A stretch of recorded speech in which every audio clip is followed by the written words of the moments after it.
Hi, everyone. I'm Sandra Ingerman, and welcome to the Shamans Cave.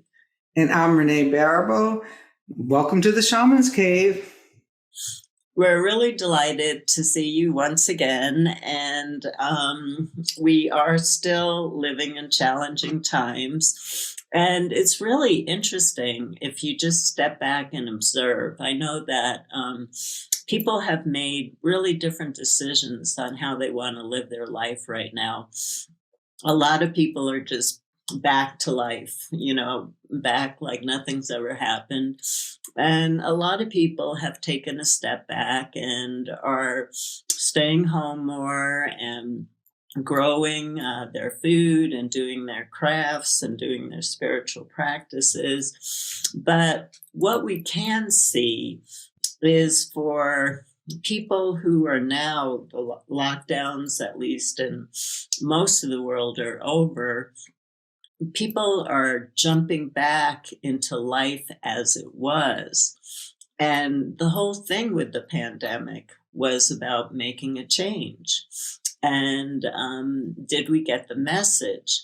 And so I was talking to Renee this morning about how now that doctors' offices are open again, and they always were, but you had to sit outside, and services, just basic services that we all need. It's rare to find anybody in the service industry who's willing to smile or who's willing to be nice right now. There are exceptional people, and it's like I just kind of feel my whole nervous system just completely relax when I'm in the presence of somebody who's saying, "How can I help?" or smiling, "I'll be with you in a minute," instead of, "Would you just sit down? Can't you see I'm busy?" That's what's happening. People are really being mistreated, and it's not intentional. It's that people are so overwhelmed and stressed that the people in the service industries right now are losing it and losing it in front of you. And we're all overwhelmed, and we don't want to carry that energy. And so I really see this as a big tragedy. It's actually a tragedy right now of where I see so much of human kindness just becoming a thing of the past. Absolutely. And that comes from us too. Went to brunch the other day with a friend of mine, and I know when I go to this particular neighborhood restaurant that service is going to be slow and it's going to take a while. And 10 years ago, there was 100 other restaurants you'd go to, and but now this is the new norm at the moment. And so if you don't like that norm, don't eat out. She's like, "Well, where's our menus?" And I'm there like, "She'll get them." It's just like, because you either have two options. You either get to sit there and enjoy the experience of the dining out. It was a beautiful day, and waiting for when she gets the menus and waiting for when you get your drinks. But the expectation of boom, boom, boom, boom, boom that we got so accustomed to is no longer. And if you're holding on to that idea that it's there, will certainly be frustrated because there isn't the workforce. Right. There's not the people who want to wait on you anymore. And so what I do is when I leave a restaurant, I'm tipping a lot more than I've ever tipped in my life, because I'm hoping that my giving them just an extra dollar will give them the impetus to want to stay there another month and maybe serve me another breakfast in a few weeks. Mm-hmm. Yeah, it's true. There's both sides of the coin on all of this. There's expectations of what we're expecting out of people. And there's also, it's almost like people are using the pandemic, which is now called over, as an excuse to just be mean. And I think it's just been so much pressure that it's really affected people's sanity. Renee and I were joking about we were both on Nextdoor, and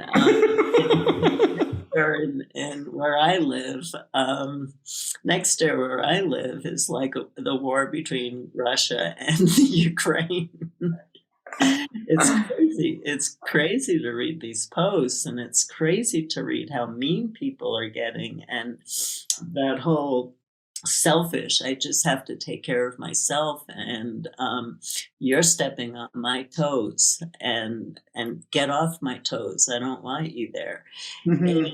And it's, people are really losing their temper more than they ever did. We're Mhm. really looking at a big sanity issue, and anybody who still is reading the news, there's articles on that every single day about the that adults are losing their sanity and kids have lost their sanity, um, and uh, and it's tricky of how we're going to bring this back. But to me, kindness and love is a healing force. And so, with a person who's really triggered and who's really overwhelmed, trying to hold the line of kindness, even if you don't want to, but the magic of, because you're on a spiritual path, that kindness will bring in a different energy for you, and will create healing for that particular person who um, is just acting out for no reason whatsoever. So I kind of feel like we have to be more responsible for helping everybody right now, not Mhm. just our friends and our loved ones, but if you go to a gas station, if you go to a bank, if you go to a grocery store, it's going to be our responsibility to be a different presence that doesn't feed that warlike energy, but transforms it Mhm. into an energy of love. And then maybe the energy, the collective will start to calm down a little bit, and people won't feel so frazzled. I'm traumatized. I just did a talk on the Human Summit about polarization fatigue, and I had done that at an addiction conference, but I did it more from a shamanic perspective this time. And what I came to in this idea of being polarized is that it is the role of the shamans throughout time to be the keeper of the collective container, not to get in the middle of the container and start bashing it out, but our role, and we've been studying in Sandra 40, 50 years, me 35 years, we've been preparing for this moment where we're supposed to hold the collective. And that's the vision, is how do you hold the collective to a higher standard of itself? And I know that it doesn't mean that you get into the boxing ring and duke it out with the people you're not agreeing with, but know that you can hold that light for everyone. And through that light, and using your tools of transfiguration, Sandra, that just maybe we can hold a different container for people to be a part of. Yeah, I was thinking yesterday about a story. I did this heart study that I've talked about, where we looked at, does the medicine for the earth work, help people who had a heart attack who are dealing with depression.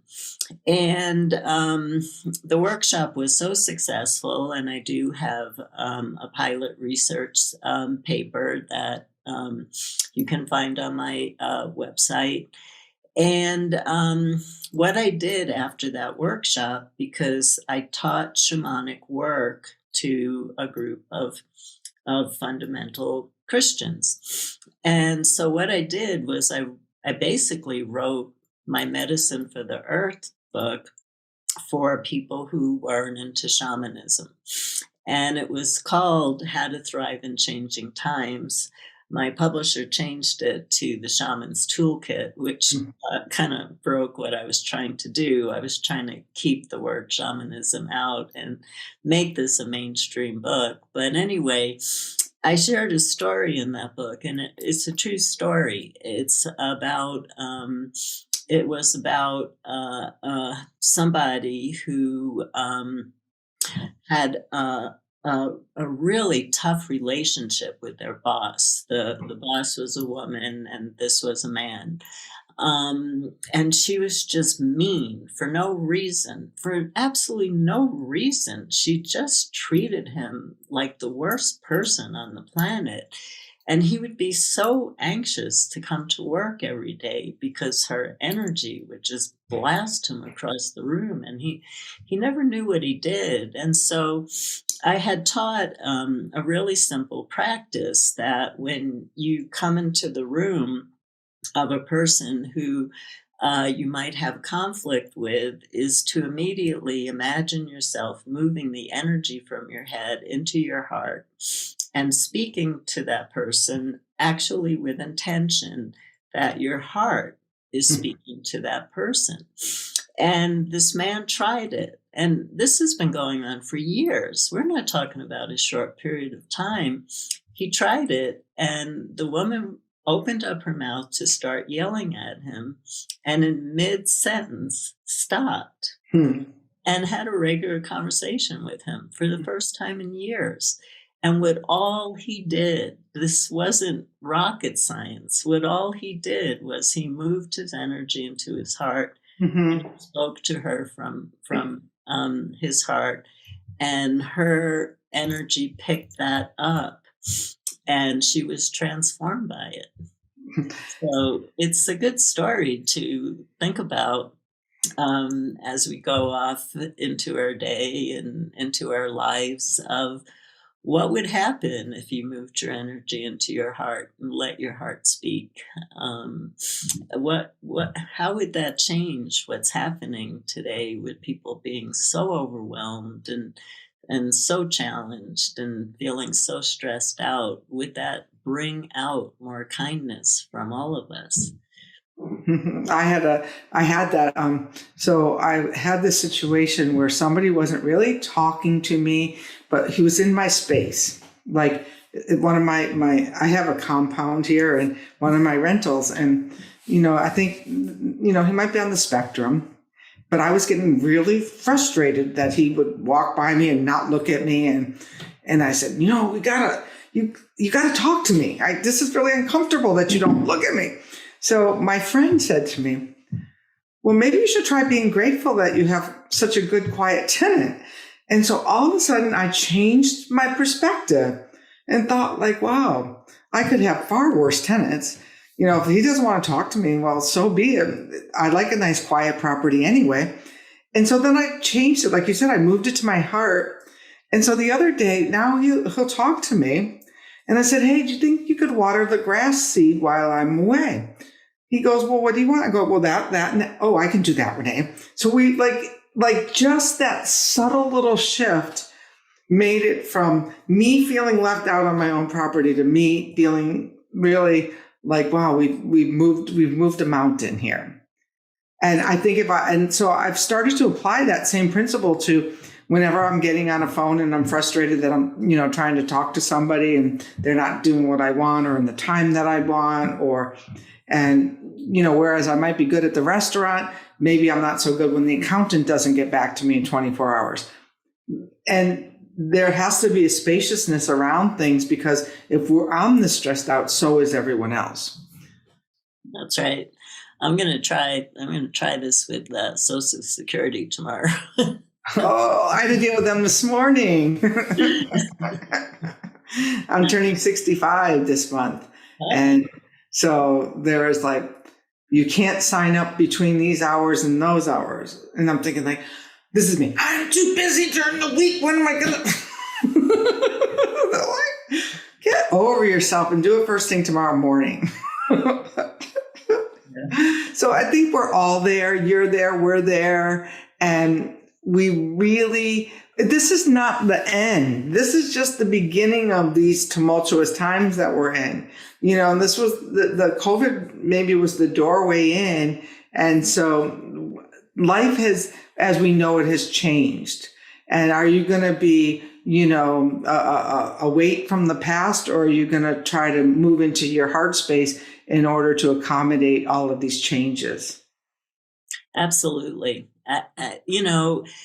You're going to see that the more challenging things get, the simplest possible tools are going to be the ones that help you. And I've watched over the years, people go from workshop to workshop to look for the most complicated ceremonies. Did you hear about this workshop? And they're doing this unbelievable complex ceremony. Oh, did you hear about this? This is a complex method. And I think that what everybody's going to come to is what is the absolute simplest things that have ever been taught on the planet is what's going to keep us surviving.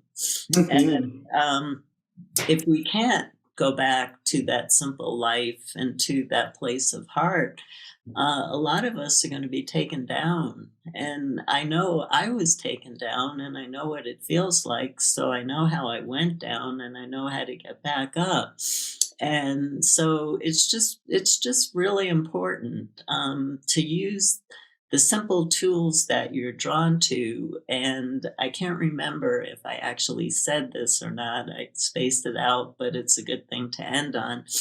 In Medicine for the Earth, I quoted a Haitian proverb, a part of a Haitian proverb that says, "Studying life is not living life, and therefore has no magic." There's nothing more to say after that except for thank you. Hit the subscribe button, and we'll see you soon. And push the like button too. Blessings, everyone.